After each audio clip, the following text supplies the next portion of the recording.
So I'm Callie Caglin with Comms 473, and I'm here with Rick Mallory, the pastor of Morgan's Church. Is it Morgan's Baptist Church?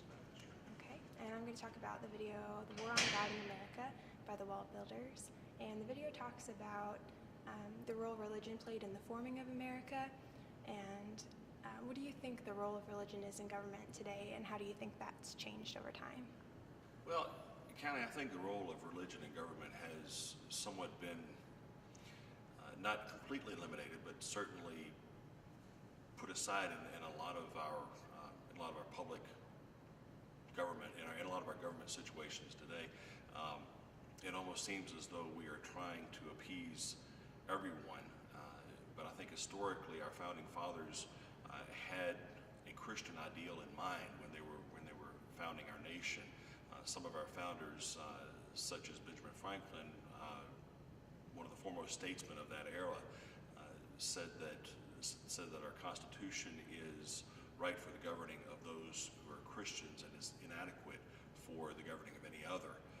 He also stated that God governs the affairs of men, and if a sparrow cannot fall without his knowledge, is it possible that a kingdom can rise without his permission, or something along those lines? And the point is that our founders, some maybe would call them secular humanists, some maybe would call them marginal Christians at best, but they certainly had a profound respect for God and a profound respect for religion in the founding of our country. Certainly were believers in prayer, certainly wanted to invoke God's blessings upon what was going to take place in this experiment in self-government that we know as the United States of America today. So that role, as we've seen in our history, has been somewhat limited, somewhat maybe even relegated simply to the church and not to government itself. And so I believe it's a problem in our society today. Okay, and you mentioned some quotes from some of the founding fathers, and on some of our monuments even, there are quotes listed. I know the video mentioned, like on the World War II memorial, part of a quote is put on there, and if it were completed, it would have been a mention of God, and it would have, definitely spoken of religion. Why do you think that last part might have been eliminated, and what do you think that might say about how our society is treating that type of thing?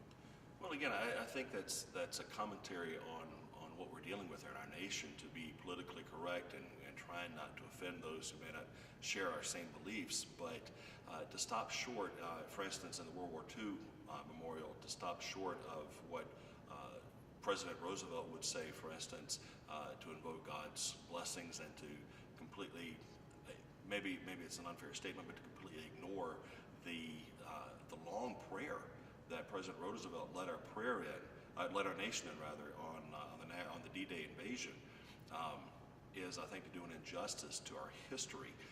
He certainly was a God-fearing man. According to the video that I viewed, his faith was very, very important to him, and to completely ignore that and to not honor that and not embrace that, I think, is a disservice to President Roosevelt and a disservice to our nation as well.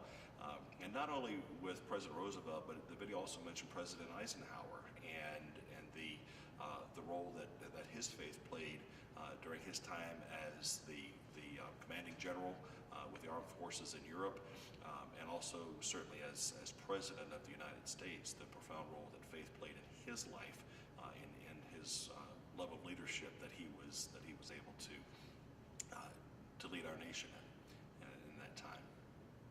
Okay. Yeah, and today there also was mentioned the efforts to remove "In God We Trust" from the coin and moving it to like the outside where it's almost not visible, or removing "Under God" from the Pledge of Allegiance. If these are successful, what kind of repercussions do you think might form from that? Well, our Supreme Court said years and years ago that this is a Christian nation. It's not me saying that, it's not pastors in the pulpit that are saying that. It is our own government. It is one branch of our own government. According to their interpretation, we are a Christian nation. There have been many attempts to remove "In God We Trust" from our coinage, from any of our government buildings, this sort of thing. And again, I think it's an attempt to kind of be all inclusive to everyone, which I don't necessarily have a problem with, but we also have to acknowledge and realize that "In God We Trust" is our nation's motto. It's something that was passed by our Congress years and years ago, and it has never changed. Our national motto in the United States of America is still "In God We Trust." Under God there are two words that were placed in our pledge. I think it was in the 40s or 50s, and the Congress had passed. And to take those away, to take "In God We Trust" away as our national motto, to take "Under God" out of our pledge, to me it just wouldn't have the same meaning. I actually had a seminary professor that was questioned about "In God We Trust," and he talked about the secularization of God, and that's happening in our society, is the secularization of God. We don't really, as a society, I don't know that we still have the same reverence for God as we once did, say 25, 30 years ago even.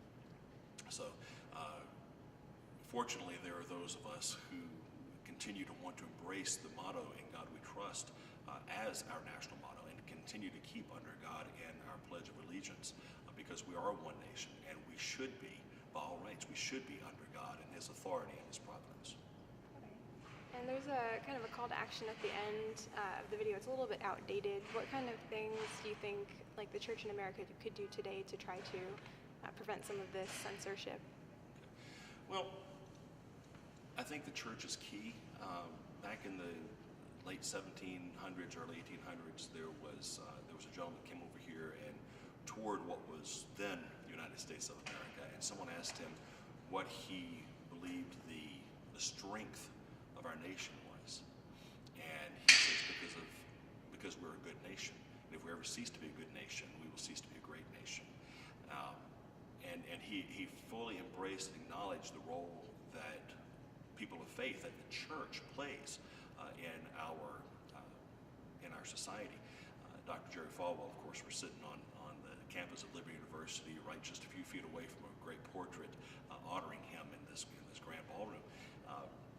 He believed it was our responsibility and our duty and our role as believers in Jesus Christ to influence our government. I know there are some who will decry that you have to have the separation of church and state, that the church should have no influence over government. I don't believe that was our founders' intent. Our founders, according to the Establishment Clause in our Bill of Rights, shows that we have freedom of religion and not freedom from religion. There is a huge difference there. We as believers in Jesus Christ, we as members of the church, have a responsibility to proclaim liberty throughout the land. That inscription out of Leviticus is on the Liberty Bell in Philadelphia, Pennsylvania. We have a responsibility to our government to bring an influence, just like anybody else would be able to bring an influence.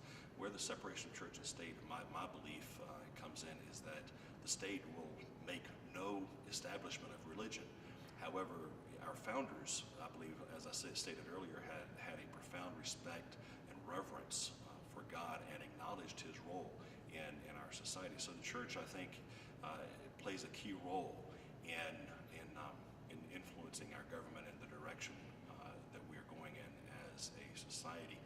Unfortunately, many churches today do not agree with that and do not embrace their responsibility as believers in Jesus Christ. Many of them don't think that the church should have an influence in government.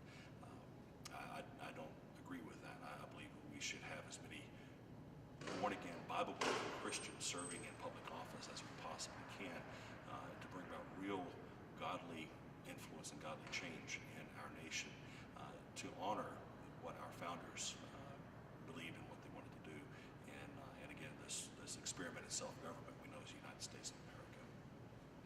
Cool. Well, thank you for your time and your input. Thank you for having me. Thank you for interviewing me. It's been an honor, and I thank you, Callie.